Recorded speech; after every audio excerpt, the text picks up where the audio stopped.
जमलेल्या माझ्या सर्व पदाधिकारी बांधवांनो, भगिनींनो आणि मातांनो,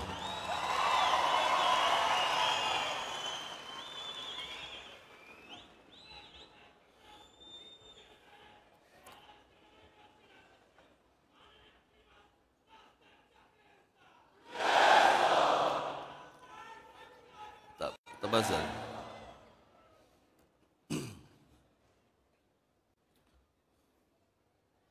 हे बाळा नांदगावकर, ओळखलं नसेल तुम्ही त्या लेंग्या बिंग्यामध्ये त्यांना. निवडणुकीच्या काळामध्ये तिथे प्रचाराच्या दरम्यान त्यांचा पायाला फ्रॅक्चर झालं आणि त्याच्यामुळे ते आता होईल बरं. ते बऱ्याच दिवसांनी मी तुम्हाला भेटतोय, तुम्ही मला भेटताय. निकाल लागले. निकाल लागल्यानंतर निकालावरची प्रतिक्रिया मी दिली होती. त्याच्यानंतर मी काही बोललो नव्हतो.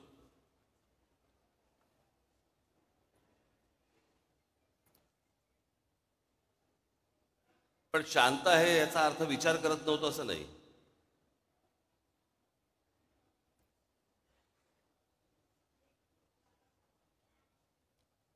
सगळ्या गोष्टींचं एक विवेचन चालू होतं, आकलन चालू होतं.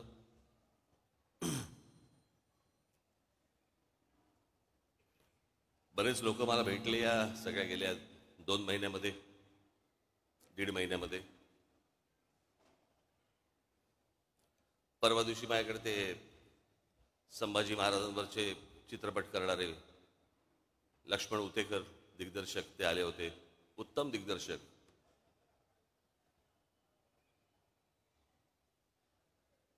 महाराष्ट्रातल्या तर प्रत्येकाने, मी काही त्याचा काही डिस्ट्रीब्युटर नाहीये, पण महाराष्ट्रातल्या प्रत्येक मराठी माणसाने तो चित्रपट पाहिलाच पाहिजे.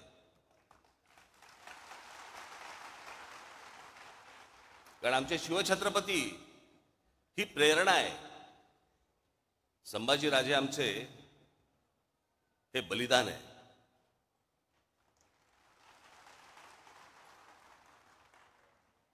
आणि मग मला मी पाहिलं नव्हतं त्याचं ते ट्रेलर बिलर. मला आमच्या अमेय खोपकरने मला सांगितलं की त्यांना तुम्हाला येऊन भेटायचंय. म्हटलं काय आहे विषय. नाही म्हटलं त्याच्यामध्ये संभाजी महाराज. हा लाईट जरा कमी होईल का रे, हा माझ्या डोक्या डोळ्यासमोरचा काय आहे का काही त्याच्यात. हा काय बोटं बिटं घाला कुठेतरी बटनात. हा अरे केला का, मला लागतोय ना, मला कळ. बंद केलं तरी चालतो. हा तर त्याने मला काहीतरी सांगितलं की काहीतरी संभाजीराजे लेझिम खेळताना वगैरे काहीतरी दाखवलं वगैरे वगैरे. मग मी तो ट्रेलर पाहिला. मग दुसऱ्या दिवशी ते आले मला भेटायला. अर्थात लेझिम हा आपला पारंपरिक खेळ आहे महाराष्ट्राचा. आणि संभाजीराजांनी कधीतरी हातामध्ये लेझिम घेतलंही असेल, काय माहिती. इतिहासाच्या पानात नाही पण मनात तर असेल.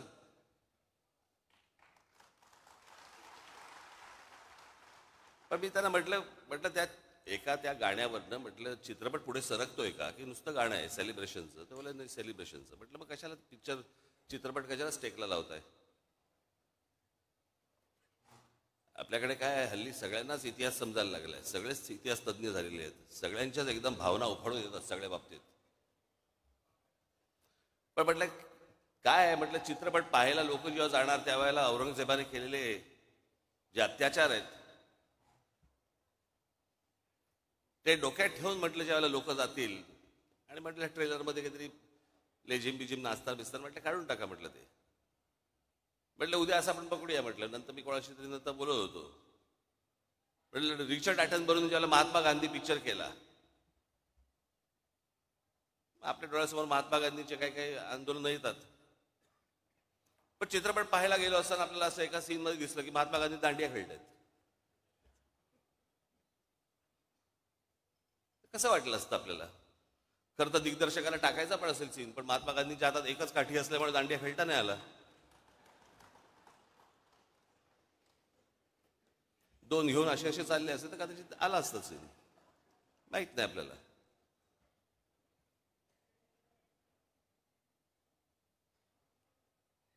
पण बरेच लोक मला भेटले,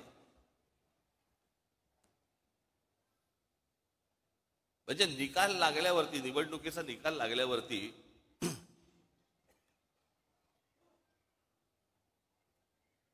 ज्या दिवशी निकाल लागला, मी बोलतोय, तुम्हाला समजत असेल मी काय म्हणतोय ते, आणि सगळ्यांना माहिती आहे, महाराष्ट्रात निकाल लागल्यावरती मी पहिल्यांदा महाराष्ट्रात असं बघितलं, सन्नाटा पसरला.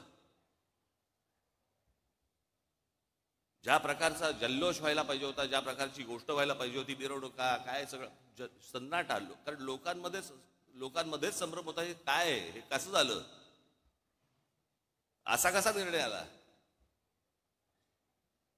माझ्याकडे एक व्यक्ती आली होती जी RSSची म्हणजे संघाशी संबंधित व्यक्ती होती. त्यांच्याही मनामध्ये मला दिसलं की त्यांनाही पटलेलं नाही. त्यांनी फार छान वाक्य बोलले ते माझ्यासमोर. मला म्हणाले, इतना सन्नाटा क्यों है भाई, कोई तो जीता होगा, कोणीतरी जिंकलं असेल की ज्याच्यातनं जल्लोष होईल, पण महाराष्ट्रामध्ये जो सन्नाटा पसरला ते कसलं द्योतक आहे. काही काही गोष्टींवरती तर विश्वासच बसू शकत नाही. ते आमच्या इथे राजू पाटील बसलेत. कुठे आहेत राजू? कुठे? इथे.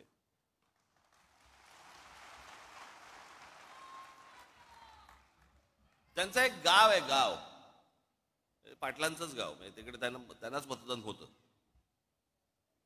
साधारणपणे किती 1200 लोकांचं गाव आहे ना, 1400 लोकांचं गाव आहे. या 1400 लोकांच्या गावामध्ये राजू पाटलांना किती मतं पडली असतील?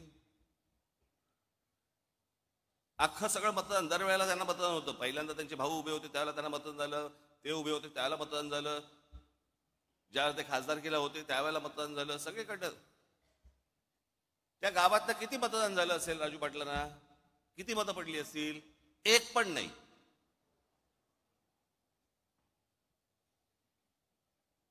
अख्ख्या गावातनं एक मत नाही पडत. जी 1400च्या 1400 मतं जी दरवेळेला राजू पाटलांना पडायची, त्या गावामध्ये एक मत नाही पडत.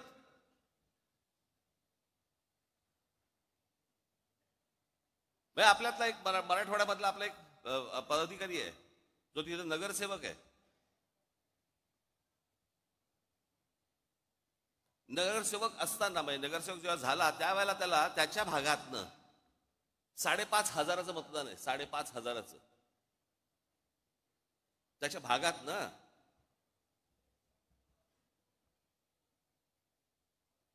आत्ता तो विधानसभेला उभा होता,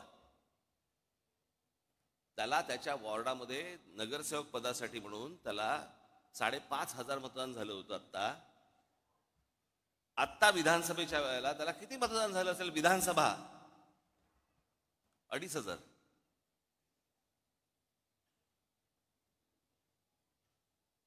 अनेक असे निर्णय आहेत महाराष्ट्रामध्ये झालेले की ज्याच्यावरती विश्वास, निवडून आलेल्यांचा विश्वास नाहीये. पडलेल्यांचा काय घेऊन बसलो आपण? रोज रात्री बायकोला चिठ्ठ्या काढ. बाळासाहेब थोरात काँग्रेसचे नेते 7 वेळा आमदार झाले. 7 वेळा. ही 8वी टर्म होती त्यांची. 7 वेळा जो माणूस आमदार केला, 70 ते 80 हजार मताधिक्याने निवडून यायचे, ते बाळासाहेब थोरात या निवडणुकीमध्ये 10,000 मतांनी पराभव होतो.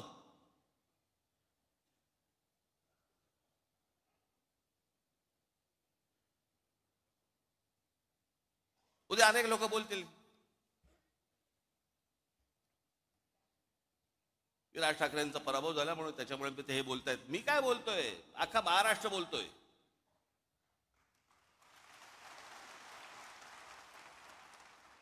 जे निवडून आले त्यातले अनेक लोकांचे मला फोन जे आले, जे सत्तेमध्ये आले आहेत त्यांचे मला अनेकांचे फोन आले, त्यांना शॉक बसलाय.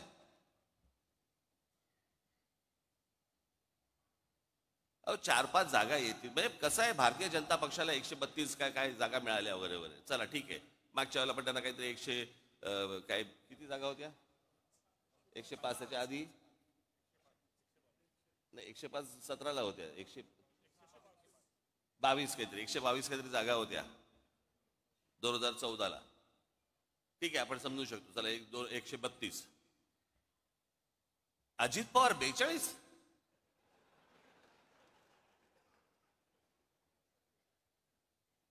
म्हणजे 4-5 जागा येतील की नाही असं सगळ्यांना वाटत असताना अजित पवार 42, कोणाचा तरी विश्वास बसेल का याच्यावरती?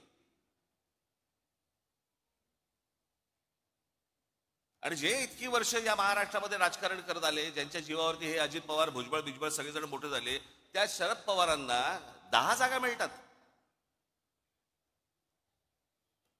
मग हे न समजण्याच्या पलीकडची गोष्ट आहे, न समजण्याच्या पलीकडची. गेल्या 4 महिन्यापूर्वी लोकसभा झाली. त्या लोकसभेला सर्वात जास्ती ज्यांचे कोणाचे खासदार निवडून आले असतील तर ते काँग्रेसचे निवडून आले. त्यांचे 13 खासदार निवडून आले काँग्रेसचे. बरोबर बोलतोय? एका खासदाराच्या खाली किती आमदार येतात? साधारणपणे 5 ते 6 आमदार येतात. 6 आमदार येतात, बरोबर आहे. सर्वसाधारणपणे किती आमदार यायला पाहिजे होते काँग्रेसचे? सगळे 6च्या 6 नाही पकडलं, पण एखाद्या मतदारसंघामध्ये 6च्या ऐवजी समजा 4 आलेत, 3 आलेत, काहीतरी त्यांचे 15 आमदार येतात.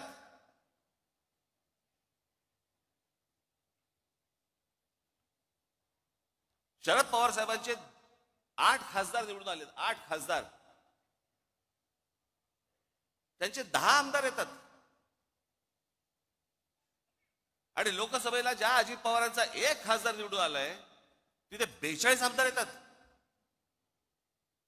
4 महिन्यात फरक पडला लोकांच्या मनात. काय झालं, कशामुळे झालं, हा संशोधनाचाच विषय. मी तुम्हाला आज काय सांगायला आलोय, या मतदानावरती जाऊ नका. लोकांनी आपल्याला मतदान केलेलं आहे, फक्त ते आपल्यापर्यंत आलेलं नाहीये.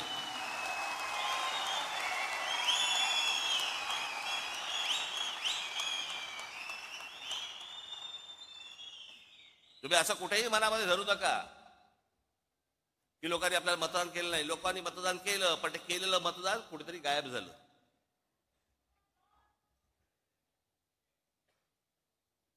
आणि अशा प्रकारच्या ज्या निवडणुका लढवायच्या असतील तर निवडणुका न लढवल्याच बऱ्या.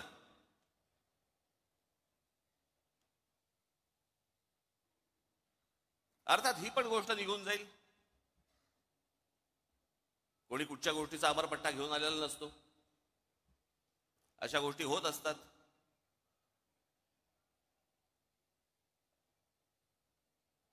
पण मला तुम्हाला फक्त एकच गोष्ट, तुम्हाला आज महत्वाच्या गोष्टी काही सांगायच्या आहेत.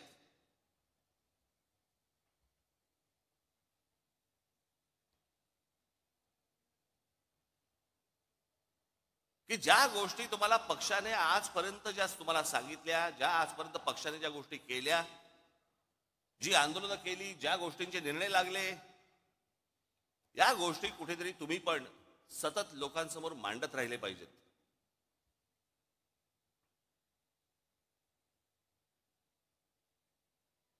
आतापर्यंत आपण काय काय केलं, कोणती कोणती आंदोलनं केली, कोणकोणत्या विषयामध्ये हात घातला, कोणकोणत्या विषयांचे निर्णय लागले, हे तुम्ही स्वतः कन्व्हिन्स पाहिजेत. तुम्हाला 4 लोकांनी प्रश्न विचारल्यावरती भांबावून जाणं हे काय, हे चांगलं लक्षण नव्हे.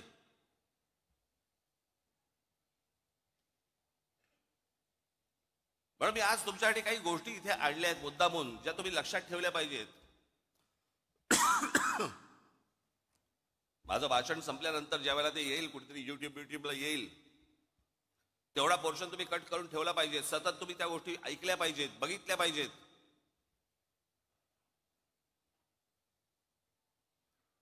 आणि हा जाणीवपूर्वक केलेला प्रचार असतो, जाणीवपूर्वक केलेला प्रसार असतो. तिथे जर तुम्ही खमके नसाल, तुम्ही जर खंबीर नसाल, तुम्ही उत्तर काय देणार आहात? आणि हे जाणून बुजून सगळे, कारण कसं आहे, हल्ली काही अनेक पत्रकार जे आहेत हे अनेक पक्षांच्या दावणीलाच बांधले गेलेले आहेत. अनेक चांगले पत्रकार देखील आहेतच, पण अनेक पत्रकार गेलेले आहेत. ते ह्या सगळ्या गोष्टी लिहित असतात, सांगत असतात, चॅनलमधनं पसरवत असतात, वर्तमानपत्रात देत असतात, सगळ्या गोष्टी चालू असतात, सोशल मीडियावरती देत असतात. आणि मग तुम्हाला ते भणभणून टाकतात. त्यातला सगळ्यात महत्वाचा भाग कुठला? 3 विषय आहेत. 3 विषय मला मुद्दा म्हणून तुमच्या समोर मांडायचे आज. एक म्हणजे राज ठाकरे भूमिका बदलतात. मी ज्यावेळेला माझ्या काही पदाधिकाऱ्यांची, इतर सगळ्या लोकांची ज्यावेळेला मी बोललो त्यांच्याशी, मी म्हटलं तुम्हाला तरी माहिती आहेत का म्हटलं भूमिका बदलणं म्हणजे कशाला म्हणतात?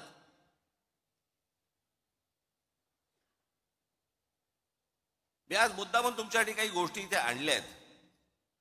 या महाराष्ट्रामध्ये, देशामध्ये कशा कशा प्रकारच्या भूमिका लोकांनी बदलल्या आणि आपण काय केलं.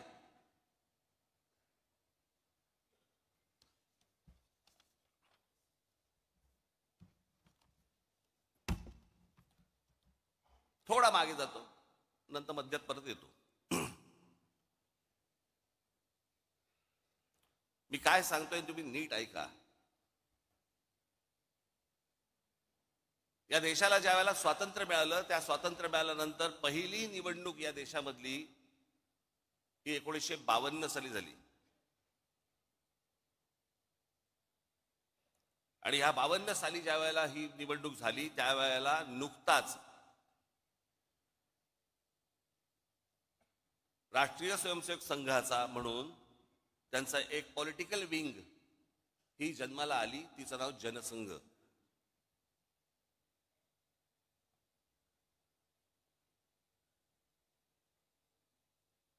हिंदुत्व वगैरे वगैरे अनेक गोष्टी ते मांडत आले आजपर्यंत, त्याचा काही विषयच येत नाही. पण 75 साली इंदिरा गांधींनी या देशामध्ये आणीबाणी आणली. आणि आणीबाणी आणल्यानंतर 77 साली ज्या वेळेला निवडणुका झाल्या, त्या 77 साली निवडणुका झाल्यानंतर देशभरामध्ये इंदिरा गांधींचा दारुण पराभव झाला. इंदिरा गांधी स्वतः हरल्या होत्या. मी जर चुकत नसेल तर मला असं वाटतं राजनारायण होते, राजनारायणांनी इंदिरा गांधींना हरवलं होतं. आणि मग जनता पक्ष नावाची, जनता पार्टी नावाची एक पार्टी उभी राहिली. त्याच्यामध्ये अनेक पक्ष होते. ज्या अनेक पक्षांपैकी एक जनसंघ देखील होता. 1980 साली त्यांच्यातल्या सगळ्या भांडणांमुळे 1980 साली परत निवडणुका झाल्या आणि इंदिरा गांधी परत विजयी झाल्या. त्यावेळेला हा जो जनसंघ होता, या जनसंघाची भारतीय जनता पार्टी झाली. ते जे जनता पार्टीतनं जे बाहेर पडले होते, ती भारतीय, ती दुसरी जनता पार्टी होती. या जनसंघाने तेच नाव घेतलं आणि भारतीय जनता पार्टी म्हणून केलं. हा आत्ता भारतीय जनता पक्षाचा जो झेंडा दिसतोय, तो झेंडा बदलला झेंडा. आणि जनता पार्टीचा जो झेंडा होता, जो आडवा होता, भगवा आणि हिरवा, तो यांनी उभा केला.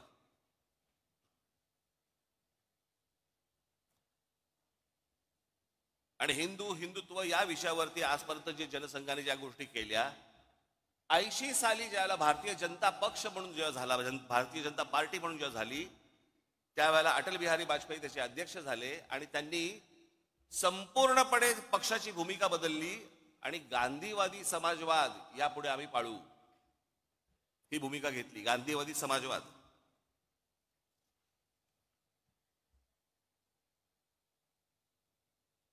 मग 84ला इंदिराजी गेल्या. इंदिराजी नंतर मग परत धक्के. आता ह्याच दरम्यान 77ला निवडणूक झाली, 78ला परत एक निवडणूक झाली. त्याच्यामध्ये शरद पवारांचं पुलोद आलं. शरद पवार मुख्यमंत्री झाले. ते आहे ना, ते वसंतदादा पाटलांच्या पाठीत खंजीर खुपसून वगैरे ते सगळं प्रकरण. आणि ज्या वेळेला शरद पवारांनी ज्या वेळेला पुलोद स्थापन केली, त्यावेळेला हाच जनसंघ, त्याला भारतीय जनता पार्टी झालेली नव्हती, हा जनसंघ पुलोदमध्ये शरद पवारांबरोबर होता.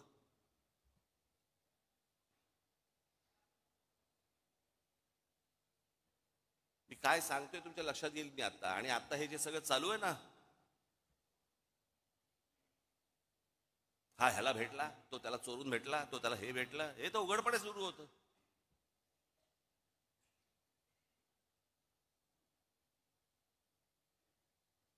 त्याच 78ला, म्हणजे मुळात 77-75 पासून शिवसेनेने काँग्रेसच्या आणीबाणीला पाठिंबा दिला होता. 80ची निवडणूक ही शिवसेनेने एकही जागा लढवली नव्हती, परंतु काँग्रेस आणि शिवसेना यांची युती होती.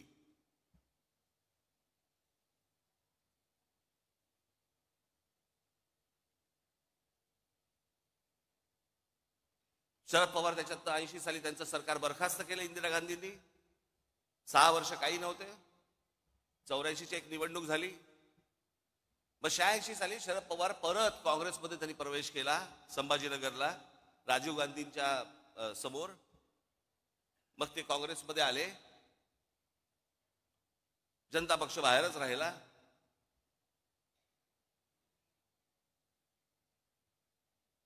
मग मराठीच्या प्रश्नावरती मुंबई महानगरपालिका शिवसेनेच्या हातामध्ये आली. 86ची निवडणूक झाली. 86 पर्यंत अटल बिहारी वाजपेयी हे भारतीय जनता पार्टीचे अध्यक्ष होते.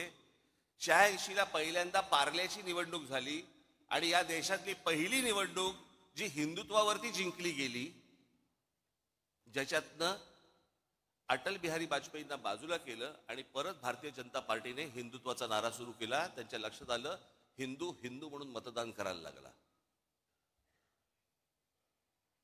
87 साली संभाजीनगरची महानगरपालिका झाली. त्या महानगरपालिकेला ज्यावेळेला शिवसेनेला यश मिळालं, त्याच्यानंतर परत भारतीय जनता पक्ष शिवसेनेबरोबर यायला सुरुवात झाली. 88-89 चर्चा.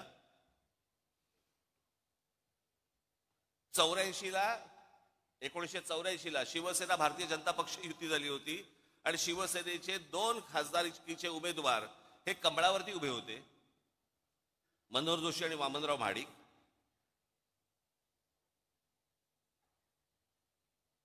मग 90ला परत युती झाली.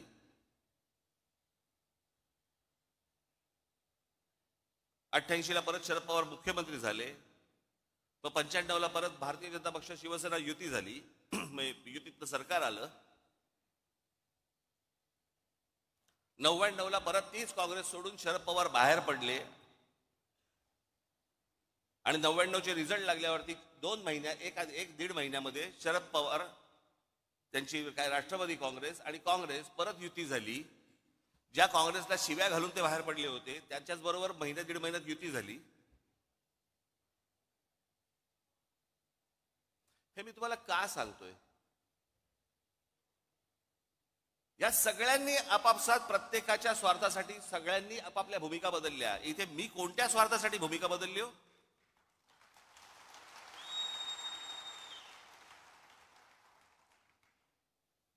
आता जर समजा तुम्ही जर मंत्रिमंडळातली लोक बघितली आता, तर त्यातले बहुतेक जण हे शिवसेनेतनं आलेले, काँग्रेसमधनं आलेले असेच आहेत.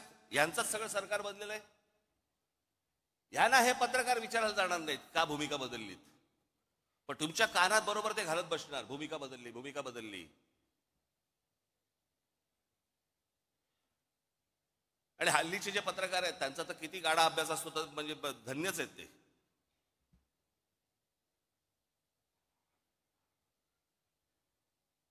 आजचा दिवस ढकलायचा, काही का बातमी टाके ना. आणि आता तर काय सगळे प्रत्येक पक्षाचे एक कल्लीच सगळ्या गोष्टी सुरू आहेत. आता काल त्या कुंभमध्ये किती लोक गेली अजून आकडा येत नाहीये. ज्या प्रकारे इतर पक्षांचं कोणाचं असतं आणि काय झालं असतं, तर काय तमाशा केला असता चॅनलवाल्यांनी. आता काय नाही, सगळं चालू आहे, दाखवत आहेत बातम्या फक्त.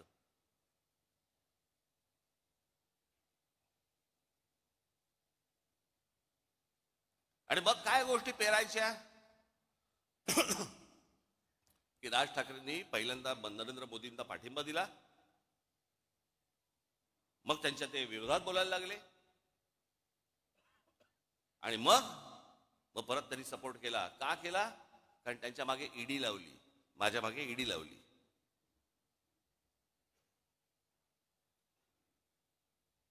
मला ती पण कहाणी आज तुम्हाला तुमच्या समोर आणि या चॅनलच्या द्वारे महाराष्ट्रासमोर मला समोर सांगायचीच आहे.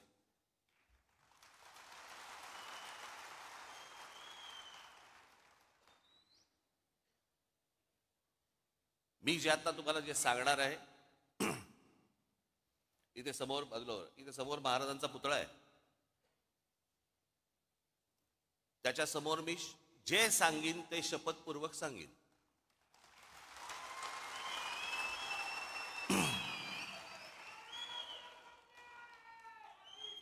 2000 साधारणपणे आता 2005 ची वगैरे गोष्ट असेल. मी ज्या शिवाजी पार्क मैदानामध्ये शिवाजी पार्कमध्ये जिथे मी लहानाचा मोठा झालो तिथे आम्ही लहानपणापासून ती कोइंदूर मिल पाहत होतो. काही नाही जन्स येता जाता ती डोळ्यासमोर यायची. एके दिवशी ही 2005 ची गोष्ट वर्तमानपत्रामध्ये मी बातमी वाचली. तोपर्यंत आम्ही आमचा व्यवसाय सुरू केला होता. आता व्यवसाय करणं हा तर काही पाप होऊ शकत नाही ना. अनेकांना व्यवसाय दाखवता पण येत नाहीत, तरी सगळ्या गोष्टी सुरू असतात त्यांच्या. एक व्यवसाय सुरू केला. वर्तमानपत्र सकाळी वाचत असताना वर्तमानपत्रामध्ये एक बातमी दिसली मला. NTSCच्या सगळ्या मिल्स, NTSCच्या केंद्र सरकारनं सुप्रीम कोर्टाने निर्णय दिलाय की या NTSCच्या मिल्स काढा आणि जे काही कामगारांचे इतक्या वर्षांचे पगार होते ते देऊन टाका. आपली बातमी वाचत होतो. बातम्या वाचता वाचता त्या सगळ्या मेलमध्ये एक कोइंदूर मिल होती. म्हणून मी आमचे जे पार्टनर होते त्यांना मी फोन केला. म्हटलं अरे असं असं समोर काहीतरी येते कोइंदूर मिलचं. तर त्यांनी मला सांगितलं पण हे ते प्रकरण खूप मोठं आहे. म्हटलं हो मला मान्य, मला खूप मोठं आहे. काय आहे एकदा चेक तर करू. म्हणून आमचे एक दुसरे सहकारी होते त्यांना मी फोन केला, त्यांना बोलून घेतलं. म्हटलं जरा बसून बघा काय होतंय. मग त्यांनी सगळी आकडेवारी केली वगैरे वगैरे. ते बोलले आपण टेंडर भरून टाकू. पण ते सगळं गणित बिणित केलं, टेंडर भरून टाकलं. एके दिवशी त्या माझ्या सहकार्याचा म्हणजे पार्टनर होते त्यांचा घाबरत घाबरत फोन आला सकाळी. म्हणाले काय. म्हटलं काय रे काय झालं एवढं काय घाबर. नाही ते टेंडर लागलं. म्हटलं मग घाबरतो कशाला. नाही नाही ते काहीतरी काय 400-500 कोटीचं काहीतरी ते टेंडर होतं काहीतरी द्यायचं. आणायचे कुठून. थोडक्यात माझी जरा थोडीशी जमीन पायाखालची सरकली होती. आता म्हटलं काय करायचं, दाखवायला तर नको. मग आमच्या एका दुसऱ्या मित्राला सांगितलं. मग त्यांनी ते IL&FS नावाची एक कंपनी होती. त्या IL&FS कंपनीशी ते बोलले आणि ती कंपनी बोलली की बाबा आम्ही पैसे भरायला तयार आहोत, तुमच्याबरोबर यायला तयार आहोत. म्हणून सगळे पैसे जेवढे असतात ते सगळे त्या कंपनीने भरले. आम्ही त्याच्यामध्ये पार्टनर होतो. 7-8 जण होतो आम्ही.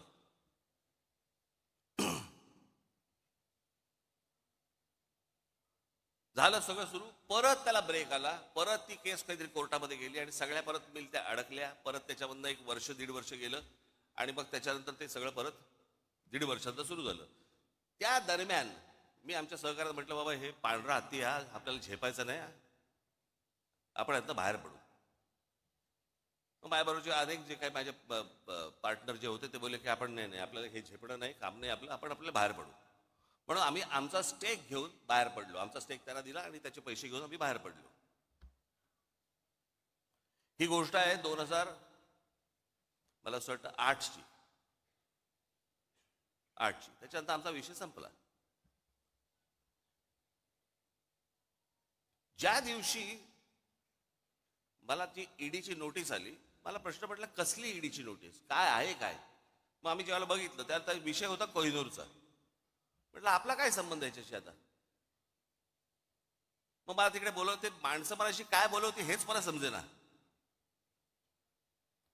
की त्यांच्याकडनं तुम्हाला पैसे आले पण तुम्ही त्यांचे पैसे काय, मला काय कळत नव्हतं. म्हटलं काय झालं. बरं जे पैसे आले त्याच्यावरती आम्ही टॅक्स भरला, टॅक्स भरून तो गेला.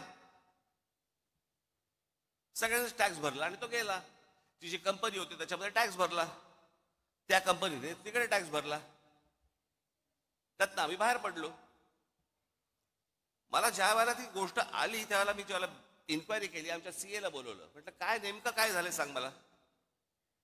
तो बोलला तुमच्यातला एक जो पार्टनर आहे, तुम्ही जो टॅक्स भरलात त्या कंपनीत, त्या पार्टनरने तो टॅक्स इन्कम टॅक्सला भरलाच नाही, तो ते पैसे तुमचे बाहेरच्या बाहेर वापरले. म्हटलं मग आता काय करायचं?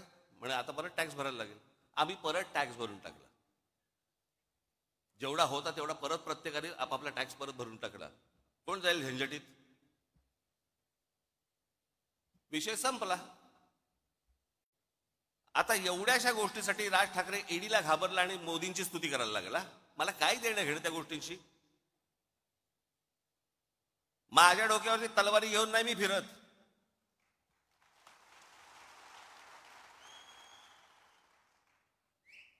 हे बाकीच्यांसारखं नाहीये. 6 दिवस अगोदर मोदी म्हणतात 70,000 कोटीचा भ्रष्टाचार केलेला ना आम्ही 8 मध्ये टाकू. आम्हाला माहित होतं की ते मंत्रिमंडळात टाकणार आहेत.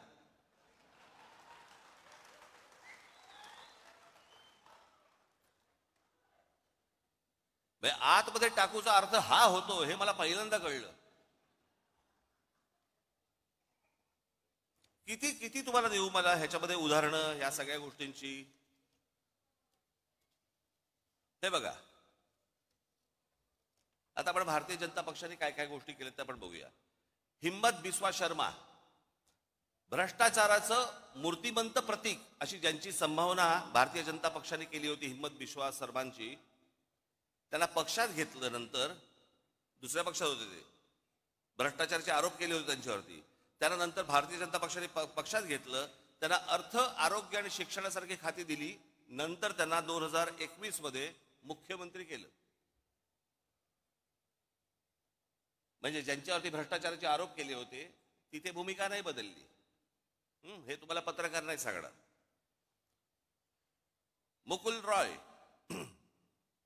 पूर्व भारतात सरधाना नावाच्या समूहाने लोकांना भरमसाठ रिटर्न्स देतो म्हणून पैसे गोळा केले आणि त्यांचे पैसे बुडवले. या घोटाळ्याचे शिल्पकार मुकुल रॉय, हे मुकुल रॉय होते असा भाजपाचा आजचा आरोप होता. 1917 मध्ये भाजपने मुकुल रॉयना पक्षात घेतलं. BS येडियुरप्पा, खाण घोटाळ्या प्रकरणी भाजपने त्यांना दूर सारलं, पण पक्ष सत्तेत येत नाही हे पाहून पुन्हा पक्षात घेतलं आणि 2019 ते 21 त्यांना मुख्यमंत्री केलं. अजित पवारांचं तर मी तुम्हाला सांगितलं. अशोक चव्हाण, आदर्श घोटाळा, त्यांनी काँग्रेस पक्ष सोडायच्या आधी संसदेत आदर्श घोटाळ्यातील त्यांच्या सहभागावरून भाजपच्या खासदारांनी आरोप केले. पुढे 8 दिवसात ते भाजपमध्ये आले आणि लगेचच त्यांना राज्यसभेवरती खासदार म्हणून पाठवलं. भूमिका नाही बदलली. फारुख अब्दुल्ला यांनी काश्मीर मधल्या 370 कलमाला विरोध करणाऱ्या भाजपसोबत, भाजपचा 370 कलमाला विरोध होता सुरुवातीपासून, त्यांचा विरोध होता की ते असू नये म्हणून, आणि फारुख अब्दुल्लांचा विरोध होता ते काढू नये म्हणून. काश्मीर मधल्या 370 कलमाला विरोध करणाऱ्या भाजपसोबत 1999 त्यांच्या NDAचे घटक बनले फारुख अब्दुल्ला, आणि ओमर अब्दुल्ला परराष्ट्र राज्यमंत्री बनले. याच ओमर अब्दुल्लांच्या नंतर नॅशनल कॉन्फरन्सने 2009 मध्ये काँग्रेसबरोबर युती केली. भूमिका नाही बदलली. भाजपमध्ये आले, भाजपने भूमिका बदलली. हे तुम्हाला कोण सांगणार नाहीत. म्हणून मी तुम्हाला, राजकारणामध्ये आहात तुम्ही, तुम्हाला हे सगळे संदर्भ तुम्हाला लक्षात असले पाहिजेत, तुम्हाला माहिती असली पाहिजे. ज्या वेळेला हे लोक येऊन समोर ज्याला तुमच्याशी बोलतात आणि ज्याला त्याला सांगतात, आणि ही असली गोष्टी ज्याला अफवा पसरवायला लागतात, त्यावेळेला तुम्ही तयार पाहिजेत.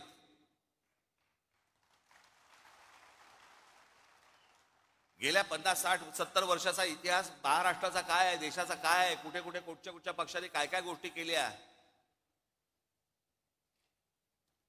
मुफ्ती मोहम्मद सईद, भाजपने 2015ला मुफ्ती मोहम्मद सईद यांच्यासोबत युती केली आणि पुढे मुफ्ती मोहम्मद सईद यांच्या निधनानंतर त्यांच्या मुलीला महबूबा मुफ्ती सईदला पाठिंबा दिला. म्हणजे ज्यांचा 370 कलमाला विरोध होता काढू नये म्हणून, ते मुफ्ती मोहम्मद सईद. मग ह्या मुफ्ती मोहम्मद सईद यांच्या एका फ्रॉड प्रकरणात त्यांच्या मुलीला अपहरण केलं म्हणून भारताला काही अतिरेकी सोडायला लागले होते, ते हे मुफ्ती मोहम्मद सईद. त्यांच्याबरोबर भारतीय जनता पक्षाने पहिल्यांदा युती केली. मुफ्ती महबूबा मुफ्तींना तिथे पुढे मुख्यमंत्री केलं आणि नंतर त्यांचं सरकार पाडलं आणि राष्ट्रपती राजवट आणली. भूमिका नाही बदलली. इथे कोण बोलणार नाही भूमिका बदलली.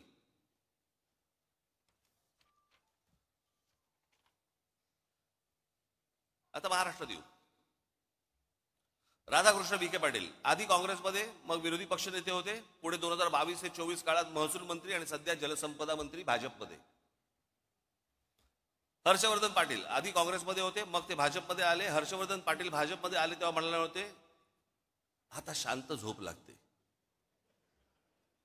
ते हर्षवर्धन पाटील बोलले होते. सगळ्याचे व्हिडिओज आहेत, सगळ्या गोष्टी तुम्ही बघू शकता. नारायण राणे, गणेश नाईक, बबनराव पाचपुते, विजयसिंग मोहिते पाटील, पदमसिंग पाटील, किरीट सोमय्याने ते केवढे आरोप केले होते. अनेक लोकांवरती आरोप केले विरोधी पक्षांमधल्या. आज ज्यांच्यावरती आरोप केलेत ना ते सगळे आज मंत्रिमंडळात आहेत किंवा भारतीय जनता पक्षासोबत आहेत. त्यांना नाही कोणी विचारत जात की भूमिका बदलली का, काय बदललं. हे जाणून बुजून तुमच्या खाली लागतात. जाणून बुजून तुम्हाला बदनाम करण्यासाठी म्हणून या गोष्टी सगळ्या पसरवल्या जातात. शिवसेनेचा ज्यावेळेला जन्म झाला 1966 साली, त्याच्यानंतर पहिली जी निवडणूक लढवली ती प्रजा समाजवादी पक्षाबरोबर लढवली. त्या निवडणुकीनंतर मुस्लिम लीग बरोबर युती पण केली होती. त्याच्यानंतर 77-75 ला काँग्रेसला पाठिंबाही दिला होता. 80 साली युती पण केली होती. नंतर भारतीय जनता पक्षाबरोबर त्या वेळेची जी काय परिस्थिती असेल त्याप्रमाणे विरोधी पक्ष कोण निर्णय घेत असतात. यांनी घेतले असेल, त्या वेळेला परिस्थिती बदलली असेल. पण त्यांची ती बदललेली परिस्थिती साला हे ह्यांचं बरं आहे, ह्यांनी केलं की प्रेम, आम्ही केला की बलात्कार.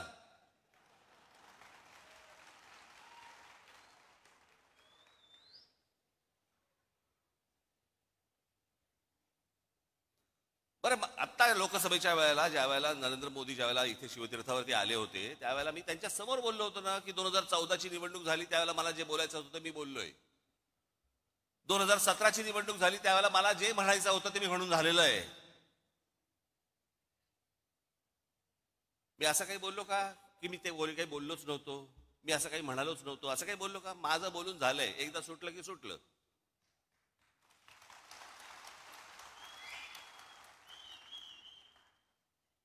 आणि जे बोललो होतो त्या सगळ्या गोष्टींना आधार होते. जे चांगलं कराल त्याला चांगलं म्हणू, जे वाईट कराल त्याला वाईट म्हणू.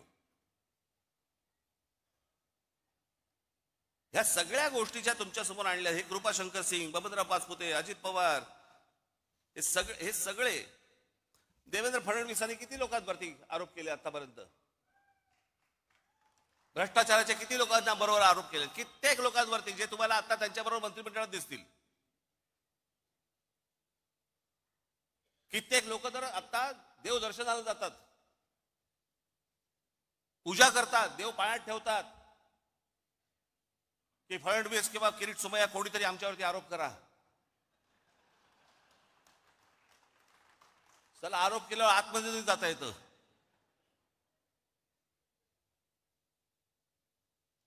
एवढा सगळा चिखल होऊन बसलेला आहे. आणि या चिखलामध्ये मला असं वाटतं की तुम्ही आतापर्यंत आपण ज्या प्रामाणिकपणे आजपर्यंत पक्ष चालवला, वाढवला, अनेक लोकांना हे असतं राजसाहेबांनी भारतीय जनता पक्षाच्या किंवा कोणाला नेत्यांना भेटलं नाही पाहिजे. समोरचा बोलला चहा प्यायला येत होतं, काय सांगू, घरीच पी.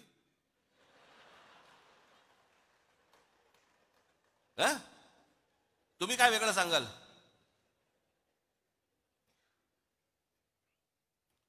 अहो पण ते मला जेव्हा भेटायला येतात ना त्यावेळेला मी तुम्हाला विकत नाही.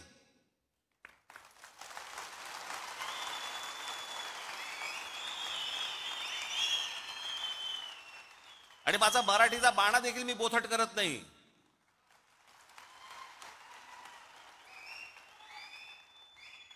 येतात, फोन करतात. आता मध्यंतरी मागे मी एकदा नाशिकला होतो. सकाळी मी निघालो होतो दौऱ्यावरती, कुठे पुण्याला जायचं होतं. 7 वाजता गाडीत बसलो, समोरून चंद्रकांत पाटील आले.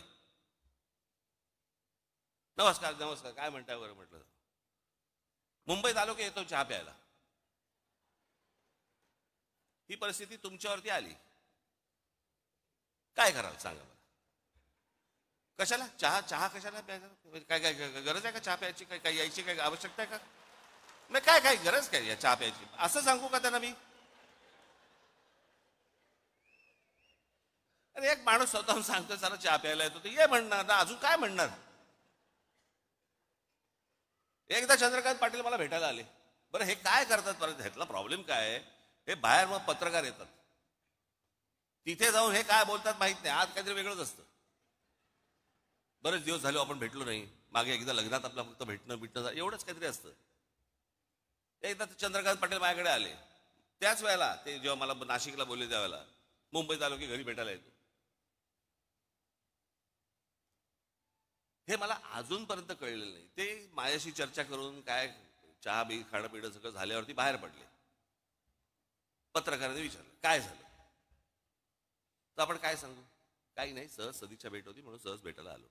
बरं पत्रकारांचाही प्रॉब्लेम असतो, त्यांना वाटतं कशात तरी काय असणारच, काहीतरी असणार, त्याशिवाय काय होणार नाहीये. बाई आणि बुवा एकत्र भेटले की काहीतरी लफडच असलं पाहिजे, ह्याला काय दुसरं काय. अरे नॉर्मल पण भेटू शकतात की नाही, बोलू शकतात की नाही, एखादा पुरुष स्त्री एखादे नॉर्मल बोलू शकतात, गप्पा मारू शकतात. तसं यांचं असतं. हल्ली तर तेच चालू आहे. पूर्वी तर माझे राजकारण इतकं सुंदर छान होतं, सगळेजण एकमेकांना भेटायचे. पक्षाचा विरोध, पक्षाची धोरणं याच्यामध्ये कधी कॉम्प्रोमाइज व्हायचं नाही, पण म्हणून काहीतरी अगदी वैर घेतल्यासारखे वगैरे असं काही नव्हतं पूर्वी. आताही खरं तसं नाहीये. काल आपण छपून भेटतात मला पण ते कळलेलं नाही, पण बाहेर ते चंद्रकांत पाटील बाहेर पडले माझ्या घरात. काय केलं असेल त्यांनी पत्रकारांसमोर, मला आजपर्यंत कळलेलं नाही.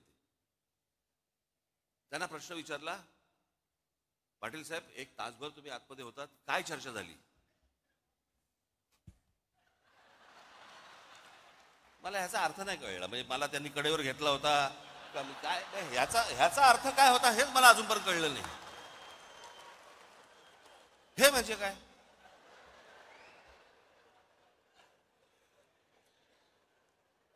बरं मी काय पाहिलं नव्हतं. ते गेल्यानंतर पत्रकार आले आणि मला म्हणाले की त्यांनी असं केलं बाहेर गेल्यानंतर, म्हणजे काय झालं. मी म्हटलं असं केलं म्हणजे काय झालं. आम्ही दोघे एकमेकांना तेच विचारतोय, म्हणजे काय झालं. काय इकडे मी अक्रोड ठेवलं होतं, त्याच्यामध्ये दाबून दिलं आणि मी अक्रोड फोडून दिलं वगैरे, काय म्हणजे झालं काय.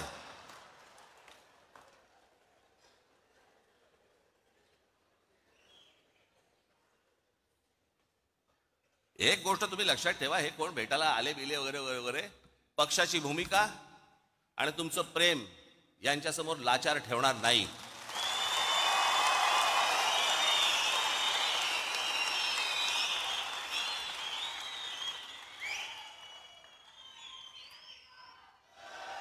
उद्या जेव्हा कधी निवडणुका होतील, काय होतील, कधी होतील. आता 28 तारखेला खरं तर निर्णय होता, तो 28 फेब्रुवारीला गेला. आता 28 फेब्रुवारीला गेला म्हणजे ऑक्टोबर नोव्हेंबर शिवाय निवडणुकाच होत नाहीत. बरं ऑक्टोबर नोव्हेंबरला तरी काय अजून पुढे ढकलतील. त्यांना काय, सरकारला प्रशासक नेमल्यानंतर प्रशासनाच्या हातात जर समजा या सगळ्या महानगरपालिका आणि सगळ्या गोष्टी असतील, कोण नगरसेवकांची ओझी उचलेल. त्याच्यामुळे कदाचित मला माहिती नाहीये, परंतु आता ही 28 फेब्रुवारी का 26 फेब्रुवारी काहीतरी तारीख ठरली आहे, याच्यानंतर अजून पुढे जाईल काहीतरी. ते सगळं ऑक्टोबर नोव्हेंबर डिसेंबरला निवडणुका होतील. तोपर्यंत मी का सांगतो तुम्हाला, फालतू खर्च करत बसू नका, कळलं का. या देवस्थानाला घेऊन चाललो महिलांना, या इकडे घेऊन चाललो दर्शनाला, हे ते आता काही करू नका त्या सगळ्या गोष्टी, कळलं का. आणि निवडणुकीच्या वेळेला या खिशे बाहेर काढून माझ्यासमोर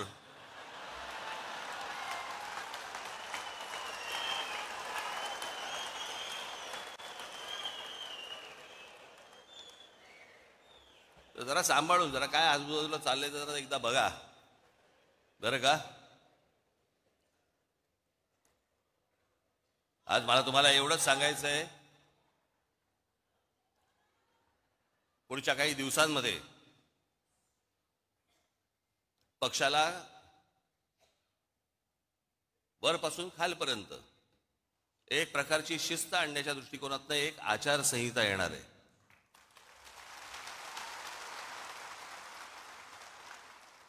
जी गोष्ट मी माझ्या विभागाध्यक्षाशी बोलीन तीच माझ्या शाखाध्यक्षाला पण कळली पाहिजे, तीच माझ्या महाराष्ट्र सैनिकाला पण कळली पाहिजे की काय नेमकं चालू आहे ते.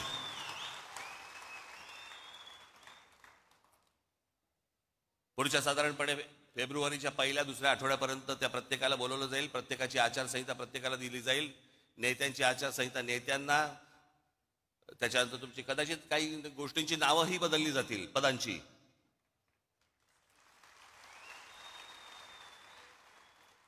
तर ते हळूहळू टप्प्याटप्प्याने त्या गोष्टी मी तुमच्यासमोर मांडीन. परंतु मी एक गोष्ट सांगतो तुम्हाला, मी लहानपणापासून अनेक पराभव पाहिलेत, अनेक विजय देखील पाहिलेत. पराभवाने मी कधी खचलो नाही आणि विजयाने कधी हुरळून गेलो नाही.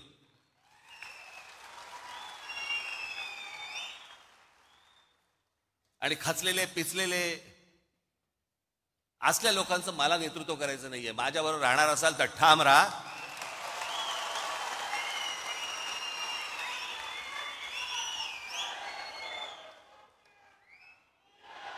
आपल्याला जे महाराष्ट्रामध्ये करायचंय, जे आपल्याला महाराष्ट्राच्या मराठी माणसासाठी करायचंय, जे या महाराष्ट्रातल्या हिंदूंसाठी करायचंय, ते आपण करणारच आहोत. ते आपलं स्वप्न आहे.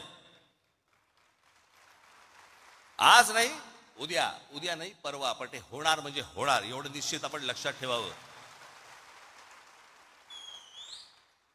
आज तुम्हाला हे सगळं मी पहिल्यांदाच येतो या सगळ्या ऑडिटोरियममध्ये. मी कधी आलेलो नव्हतो. खरं ते वरती बसले सगळे चिकटवलेले दिसत वाटतात मला. हे सगळे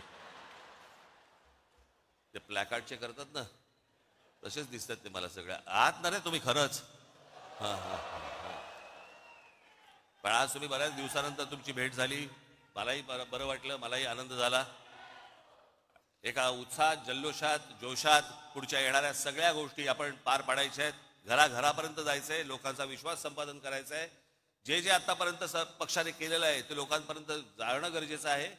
असल्या फालतू ज्या वेळेला अफवा पसरवल्या जातात त्यावेळेला तुमचा देखील राजकीय अभ्यास हा दांडगा असला पाहिजे आणि तुम्ही देखील पुरून उरला पाहिजेत त्या समोरच्या लोकांना. या गोष्टी मला असं वाटतं घेऊन तुम्ही आज सगळेजण आपल्या आपल्या घरामध्ये जाल. फेब्रुवारीच्या पहिल्या आठवड्यात, दुसऱ्या आठवड्यामध्ये आपल्या सर्वांची मी भेट घेईनच. तोपर्यंत तुर्तास आज इथेच थांबतो. धन्यवाद. जय हिंद, जय महाराष्ट्र.